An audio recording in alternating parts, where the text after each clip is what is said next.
Assalamualaikum warahmatullahi wabarakatuh. It's me, Fakhrurozi. I'm from English Education Study Program, Foreign Language and Culture Faculty, University of Muhammadiyah, Semarang.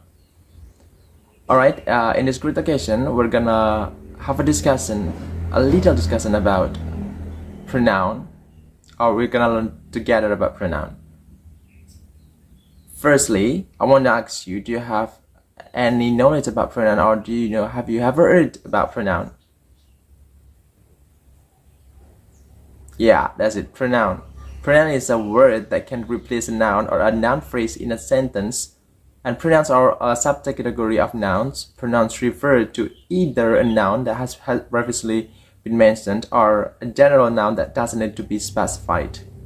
They can help to prevent repetition. Before we delve into examples of pronouns, let's see what language would look like without pronouns in it. Jake drove Jake's new car. Jake was happy with Jake's new purchase. This example contains no pronoun. Instead, the noun Jake is repeated many times so that it makes a bit strange, right? So now let's take a look at the same sentence but with pronouns. Jake drove his new car. He was happy with his new purchase. It sounds better, right? The pronouns his and he help to make the second sentence more varied and easy to read. We know that these pronouns refer to Jake as he has previously been mentioned. So guys, how many are pronouns in English? How many types of pronouns? Yeah, today we're gonna learn about seven types of pronouns. Seven types of pronouns. The first is personal pronouns, consists of subject and object pronouns. Second, there is reflexive pronouns. The third, there is relative pronouns. The fourth, there is possessive pronouns. The fifth one, demonstrative pronouns. Number 6, indefinite pronouns. And number 7, and the last, interrogative pronouns. First, we're gonna move to personal pronouns. The first pronoun we're gonna learn together. Yeah, personal pronouns are pronouns that are associated with a particular person or sometimes animal. We often substitute the proper name of the person, for example, Daniel, for the pronoun so that we don't have to constantly repeat the name of the person. We can also use pronouns when we are unsure of the person's name. Personal pronouns consist of both subject and object pronouns, as I said before, which will be explained right now. Yeah, subject and object pronouns. Pronouns can be subjects or objects in a sentence in a similar way to nouns being either the subject or object in a sentence. The basic rule is that the subject is the person or thing doing the action, and the object is the person or thing receiving the action. Subject pronoun in English language is a doer of an action. It is the action. It is the person, place, thing, or idea that does the action. The subject pronouns consist of I, you, he, she, it, we, and they. You consists of two, you singular and you as plural, right? For example, he ate my pizza. In this sentence, he is the subject as he is doing the action. Ate, right? The second example, they hugged the old man. In this sentence, they is the subject as they are doing the hugging action. Is it clear? Alright, move to object pronouns. The object in English language receives the action, as I said. They are the person, place, thing, or idea that the action is done to. Object pronouns consist of me, from I become me, you becomes still you, he becomes him, her becomes her, she becomes her, it becomes it, we becomes us, and they becomes them, right? For example, take a look at this example. Yeah, Alisa told him to go outside. Here, the pronoun him is the object as he is receiving the action told. Right? The number two example, they didn't clean it. A trickier sentence to challenge your object or object knowledge. Here there are two pronouns. However, it is the pronoun it that is receiving the action and is therefore the object pronoun. The pronoun they is therefore the subject as it is doing the action. Right? Okay, number two, there is possessive pronouns. The possessive pronouns give information about who possesses the thing or noun. And possessive pronouns are words like mine, yours, his, hers, its, ours, and theirs. For example, this jacket is mine. In this sentence, the possessive pronoun mine indicates that the noun or the jacket belongs to me. Right? This jacket is mine. This jacket is yours. Yours indicates that the noun of the jacket belongs to you. Right? Number two, the dog is hers. In this sentence, the possessive pronoun hers indicates the noun or the dog belongs to a previously mentioned girl or woman or someone that is being pointed to. It is useful to remember that possessive pronouns often replace possessive nouns. For example, the sentence it is Sam's. It is Sam's. The possessive noun, it can become it is his. The possessive pronoun, it is his. Right? Okay, we go. Number three, there is reflexive pronouns. Reflexive pronouns refer back to a person or thing. They are used to when the same person, animal, or thing is the subject and the object of the sentence.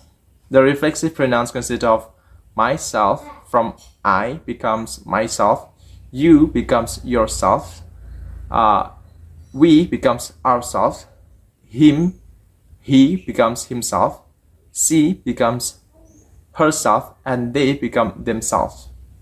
Right? An easy way to remember the reflexive pronouns is that they all end in self or selves.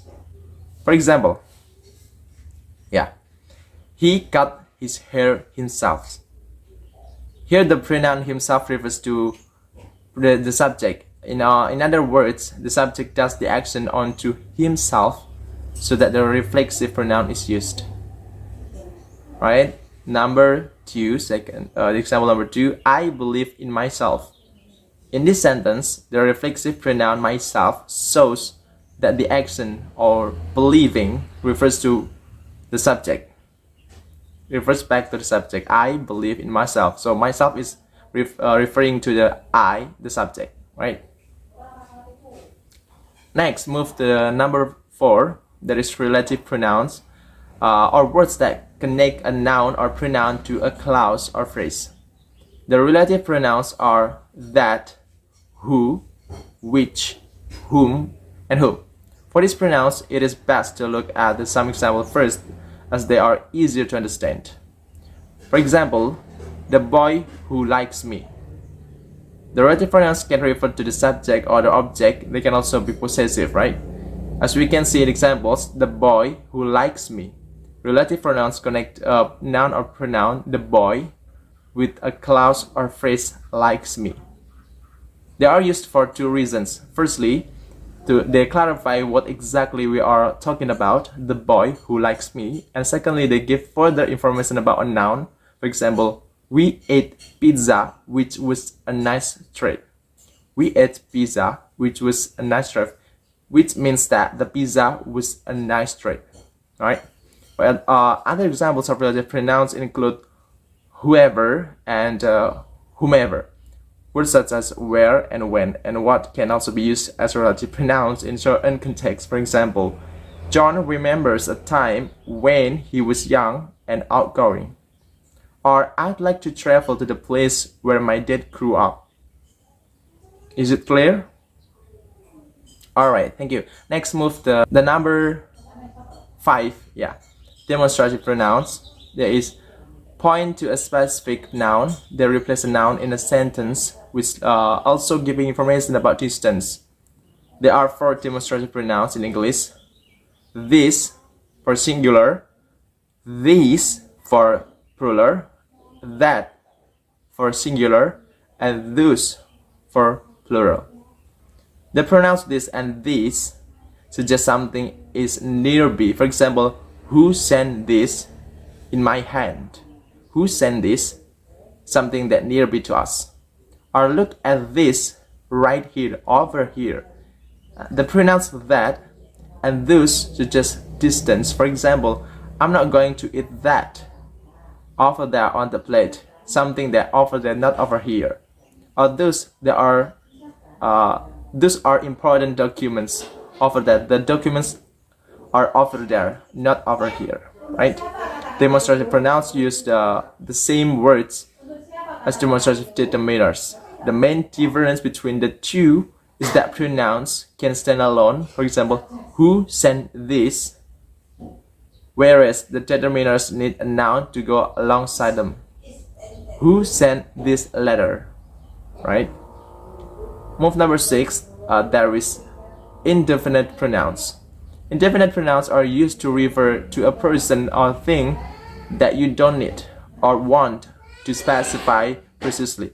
In other words, they do not define the noun, but instead are more general. Examples: anyone, somebody, anything, everything, some, and enough. For example, take a look at this example. Yeah, everything is going as planned. In this sentence, the indefinite pronoun everything refers to a thing that isn't specified in sentence. We don't know what exactly is going to be planned. It could be a big secret party, but we'll never know, right? Yeah, another example is this one. Okay, don't tell anyone my secret. Here, the indefinite pronoun anyone refers to people in general rather than specifying someone in particular. Alright, now the last one, we go for interrogative pronouns. Interrogative pronouns are used to ask questions. They are with the WH words often used at the beginning of the sentence. There are 5 interrogative pronouns in English. They are what, who, which, whom, and whose. While these are pretty similar to the relative pronouns we mentioned above, interrogative pronouns are used for a completely different purpose. Take a look at the following examples to understand how they are used in context. Which book do you take? The words of which has meaning that the book in the specified to take, right? And the second example is whose wallet is this? It has a meaning that the wallet belongs to someone that is still wondering who has it. It refers to the someone who owned the wallet. Alright, I think that's all about pronoun. I really hope that all of you are enjoying the lesson today, the discussion today with me, and hope see you next time. Thank you very much for watching, and bye. Assalamualaikum warahmatullahi wabarakatuh.